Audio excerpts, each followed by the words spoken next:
Muitas pessoas me perguntam por que eu viajo, por que viajar com a música. Na verdade, a música sempre esteve presente na minha vida desde pequeno e sempre foi algo que de alguma forma eu podia me expressar para o mundo, e através dessa expressão eu senti o alívio de alguma forma poder dizer através da música o que eu penso sobre a vida. Eu nunca imaginei que eu estaria viajando tantos lugares, conhecendo tantas culturas, evoluindo tanto a minha mente e ainda vendo o quanto eu preciso aprender sobre a vida e sobre tudo. E ter o privilégio de estar viajando e conhecendo tantos lugares através da minha música e da minha arte. Eu viajo mesmo para que depois que eu estiver bem velhinho eu tenha uma razão para dizer: a minha vida foi fantástica.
Samba como esse é tão legal, você não vai querer que eu cheguei no final.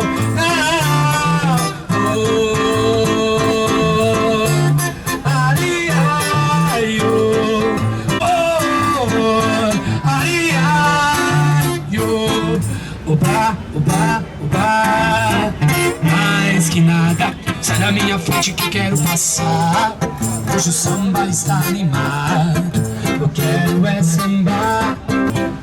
Mais que nada, sai da minha frente que eu quero passar. Hoje o samba está animado, quero é samba de maracatu, samba de preto veio, samba de preto. Mais que nada, um samba como esse é tão legal, você não vai querer que eu cheguei no final.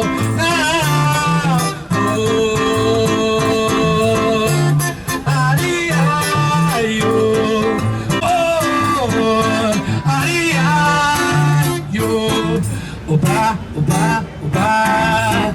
Mais que nada, sai da minha frente que quero passar. Hoje o samba está animado, eu quero é sambar. Esse samba que é mesmo ariaio. Oba, oba, oba. Oh, oh, oh, ariaio. Oba, oba, oba. Oba, oba, oba.